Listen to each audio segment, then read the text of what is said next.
What's up, everyone? Welcome back to another episode of Kevin Prolix TV. And boy, do I got one for you. Check this out. Marrying for money sucks, and I do not recommend it.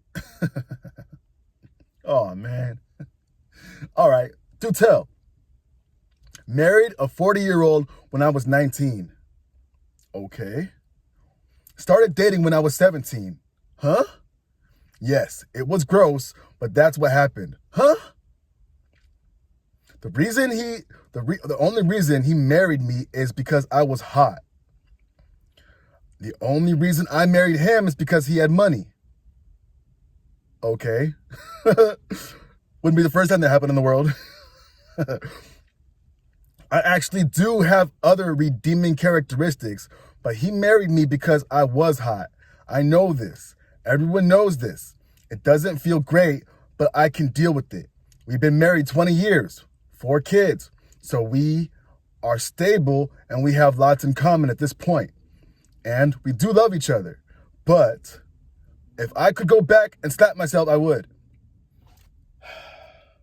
I'm going to just pause right here and say, hey, yo. Hindsight is 2020, but considering you were 17, where was your parents? It isn't to say where this happened, but that's illegal. At least where I'm at. What the heck? Oh, man. Let me continue on. When nobody tells you, or they try and you don't listen because you're a dumbass teenager, ding, ding, ding, ding, ding, is that marrying like this means you will effing owe him for everything, for every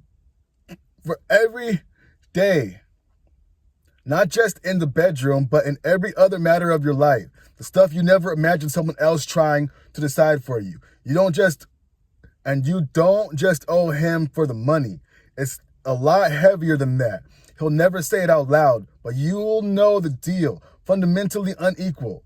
He'll pull rank at the most random times, and it will make you feel like you're falling through the floor. I don't hate my life or anything. I accept that I made this bed and I had to lie in it, but I wouldn't recommend it to anyone else. My oldest daughter is 2 years younger than I was when I met my husband, and I can't imagine.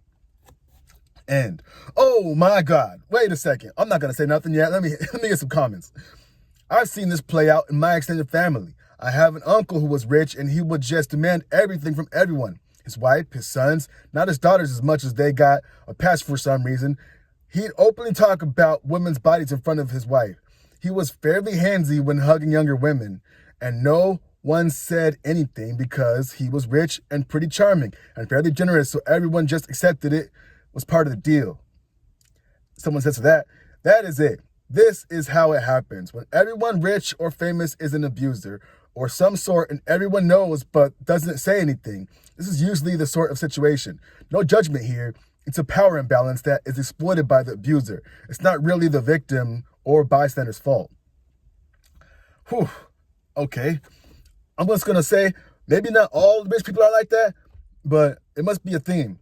Ain't no way. Come on. 17, 30, 49. What? Oh, how old were you? What the hell? You were 17 and you're 19. 19, 40, 17. So what? 38? Anyway, doesn't really matter. What the hell? Another person says right here, sometimes I wonder, does it require only a truly good and intelligent person to rise above this behavior when and if they become rich? Like if the average person became rich and everyone prostrated themselves to this person to the point where they truly believe themselves better or have some kind of manic superiority about themselves, can you blame them for thinking that they do no wrong? Maybe blame is not the right word because ultimately they are responsible for themselves. I really find the line between cold statistical behavior analysis, i.e. if you are surrounded by yes men, you'll believe you're great, and personal responsibility, you should know better. Hard to define. Let me just stop real quick. You were 17, lady. You were 17. You had no parents, you had no guidance, you had no one telling you like, hey, maybe you should wait. Or could it be that you saw the money and you wanted a better life for yourself? Come on, you gotta be honest with yourself for real. You wanted some money. You wanted access to that money. Is it not? Otherwise, why'd you go through with it? And he wanted access to a beautiful woman, obviously, right? And then you accepted. Granted, you were 17. What the heck? Where was your parents, bruh? There's a saying, they say the frontal cortex isn't developed until you're like 25, And you know what? After you're 18, hey, yo, you're an adult. You can make your decisions. But you were 17. Come on. What the heck? Anyway, let me get to another comment real quick. I think good people can fall into abuse patterns too. I've seen men resolve abuse issues, but they have to be willing to acknowledge the abuse first and want to change. In particular, I have seen a couple of people gain considerable wealth, learn some similar power plays to what the original commenter described, and figure out how to unlearn them. Holy, let me find another comment real here. That is unbelievable, though. There is no comment about the OP saying where they're from or what, because first off, my first thought is, how did they let this happen? How is he not in jail? Oh, well, money may be a problem. Or maybe, man, what the heck? Got some yappers in this comment section, bro. Anyway, advice I would give to young folks is to be partners of equal. Doesn't mean you're equally educated, wealthy, or hot, but figure out how and what you contribute to each other's lives and collectively make each other better. Wealth isn't the only way folks are made to feel indebted. Another person says, exactly this is the reason I made for this post. Okay, OP. Another person says to OP, I'd imagine some rando making $500,000 is less worth it versus if he's on Forbes list and he's got billions. Someone says to that, 500K puts him in the 1% or pretty close to it. A person says to that, subjectively and in the US, 500K puts you at the best possible lifestyle that still resembles the middle classes. The houses are new, the cars are nice, the vacations are foreign, the kids can maybe do private school instead of public school. One partner probably gets to stay at home, but the 500K lifestyle has a dang lot more in common with the median American's life than a Forbes lister's. Now, no jet, no yacht, no mansion, no help, no rubbing shoulders with celebrities, no super special treatment. Someone still working a 9-to-5, probably more. So per the OP's comment, there are probably different levels of worth it and marrying for money instead of love, and may not be worth it if you're starting as a median American and the outcome is just a similar lifestyle where everything is nicer and newer and more secure.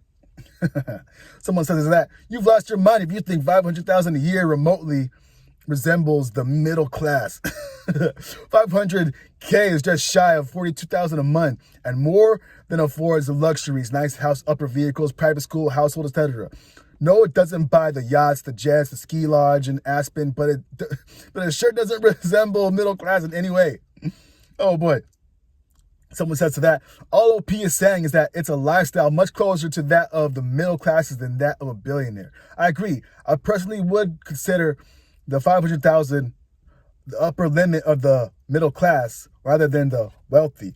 Also, most jobs making 500K are the high-paid professional classes: doctors, surgeons, lawyers, engineers, middle-level bankers, consultants, finance guys. These guys are still labor in that they have income mainly derives from their own work, and they are usually work for someone else as compared to the truly wealthy who derive their income from capital assets.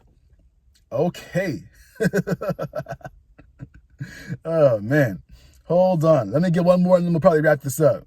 I'm looking for more OP, but I don't see no more OP. I'm trying to see where you live at, OP. Damn. How's that guy not in jail? Ah, man, for real though.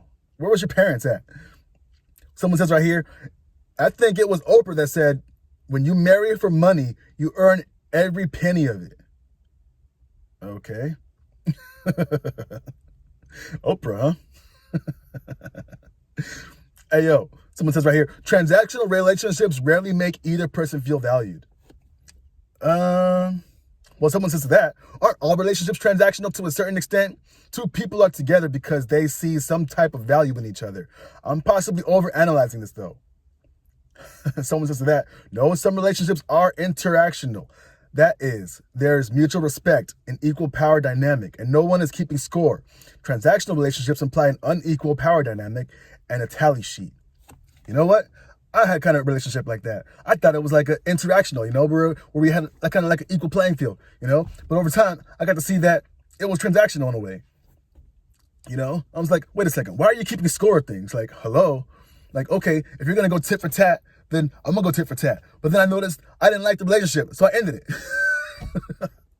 And, these tit for tat relationships don't work, bro. Anyway, that's just my opinion. Another person says, as someone in my 40s, this is weird to me. I mean, using my financial resources to help secure a hot wife, I get it. Oh, look at him. Bagged a knockout. But when that hot wife is a teenager, oh, look at him. He's a borderline pedo.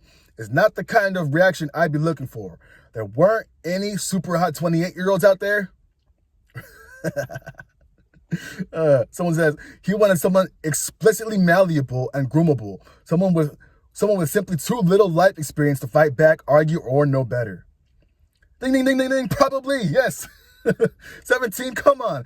Where is this? I'm guessing this isn't the U.S. or any place like that, but I know. I understand some places, they let you marry people and be in relationships or whatever, but, this to me, no way.